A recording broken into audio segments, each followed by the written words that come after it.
vamos a ver la coagulación intravascular diseminada. Esta es una, digamos, patología que se presenta con trombos, o sea, trombosis y sangrado. Vamos a tener, este es el vaso, por un lado se están haciendo trombos y entonces el trombo contiene plaquetas y factores de la coagulación. Entonces el paciente así nada más está haciendo trombos, o sea, no hay sangrado en donde se hace un trombo fisiológicamente, no, aquí nada más empezó a hacer trombos, entonces es patológico.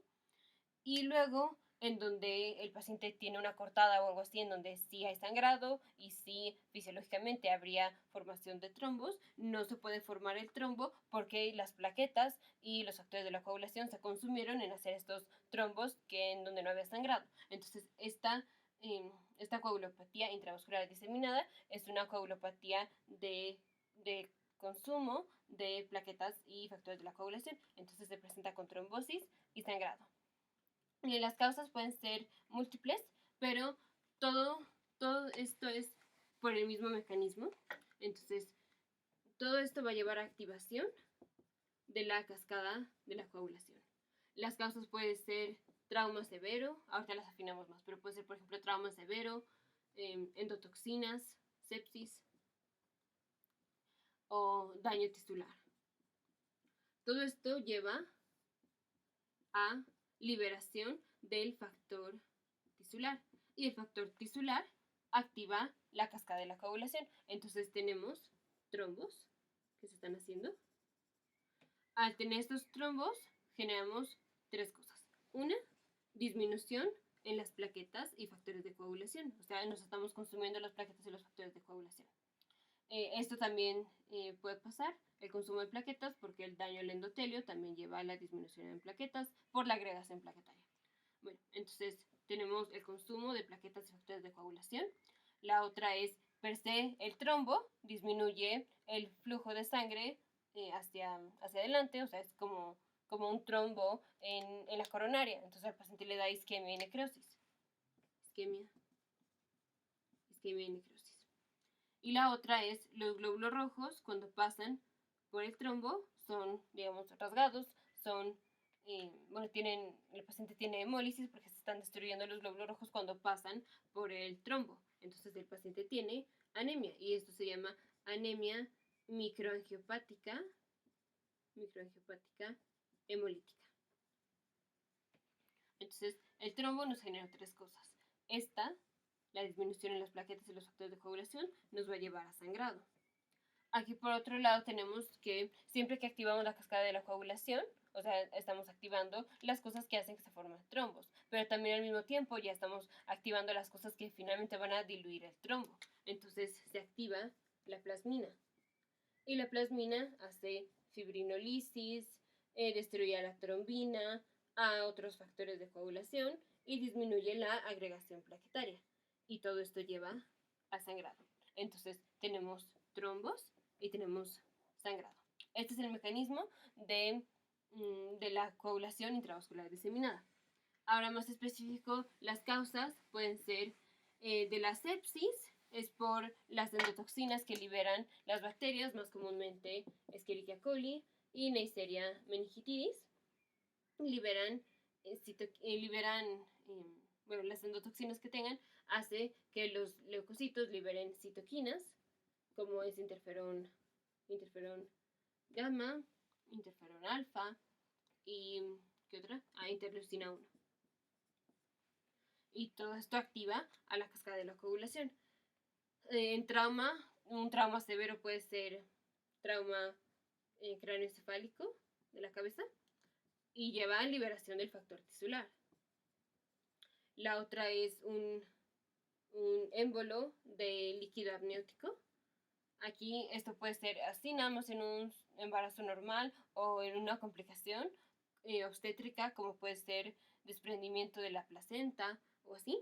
Entonces hay factor tisular, hay que se libera de la placenta y está en el líquido amniótico, y entonces el paciente se presenta con la coagulación intravascular diseminada.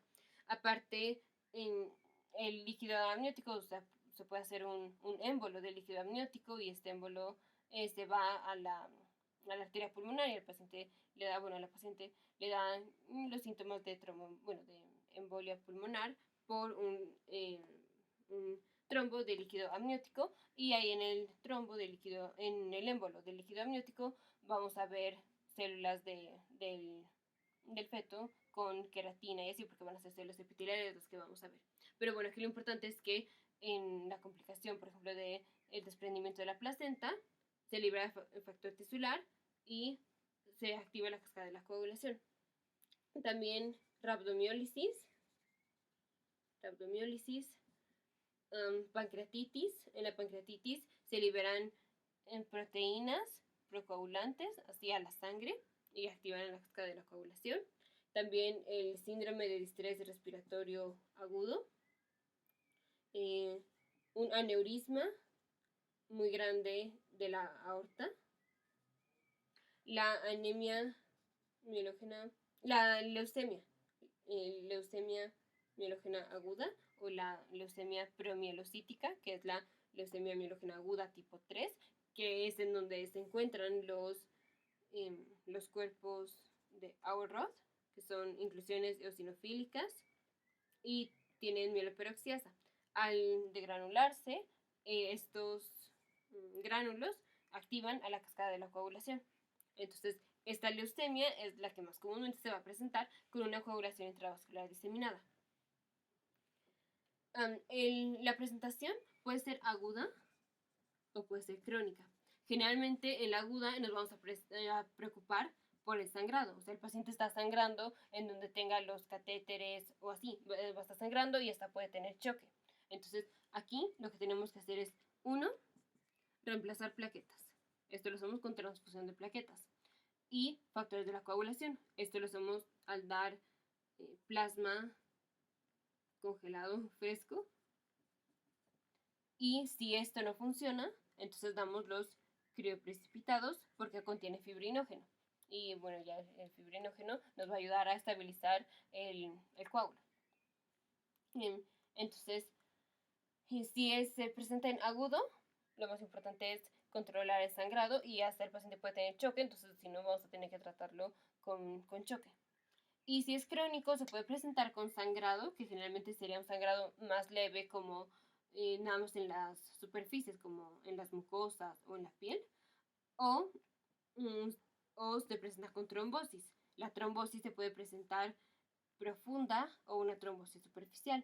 La trombosis superficial va a ser tromboflebitis, y la tromboflebitis se presenta como un nódulo, por ejemplo, un nódulo en el brazo, en la pierna o así, doloroso y caliente.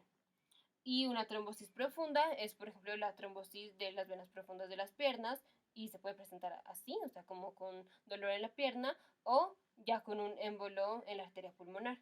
Entonces sería una tromboembolia pulmonar. Entonces, en crónico puede ser sangrado o trombosis. Y solo en el caso de que el paciente tenga trombosis, ahí entonces vamos a dar heparina. Porque la heparina lo que hace es, se une a la antitrombina 3 y entonces destruye los factores de la coagulación y aumentaría el riesgo de sangrado. Entonces, ciertamente no vamos a dar heparina si el paciente viene con un sangrado, o sea, si se presenta en agudo. Entonces, agudo, sangrado, reponer plaquetas y factores de la coagulación.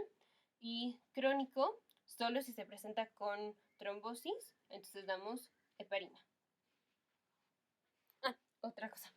Una causa de coagulación intravascular diseminada es el choque de calor. El mecanismo por el cual el choque de calor lleva a la coagulación intravascular diseminada es, en el choque de calor el paciente no puede disipar el calor. Entonces le da hipertermia severa, y en la hipertermia hay aumento de demanda de oxígeno y del metabolic rate, de la demanda metabólica y de todo el consumo metabólico. Y esto lleva a que la sangre, en lugar de estar en los órganos centrales, la sangre se aleja de los órganos centrales, entonces va desde órganos centrales hacia la piel. Entonces los órganos centrales van a tener isquemia y la piel va a tener ahí mucha sangre, y aquí es donde se libera el factor tisular y se activa la cascada de la coagulación. Entonces, coagulación intravascular diseminada se puede presentar en agudo o crónico. Lo más común es que sea agudo y este sangrado es una emergencia, hay que tratarlo. Y todas las causas, que puede ser trauma, endotoxinas, sepsis, daño endotelial, todo lleva finalmente a la activación de la cascada de la coagulación. Entonces tenemos formación de trombos y sangrado. Y entre la formación de trombos, las complicaciones son la isquemia, la necrosis, la disminución en las plaquetas y factores de coagulación, que son las que llevan al sangrado. Y por otra parte, el sangrado pues también llegaba porque al activar la cascada de la coagulación también ya estábamos activando las cosas que iban a diluir el trombo. Y la anemia hemolítica microangiopática, porque el glóbulo rojo es rasgado por los trombos que se forman. Nos vemos en el siguiente video, futuros médicos, científicos e ingenieros.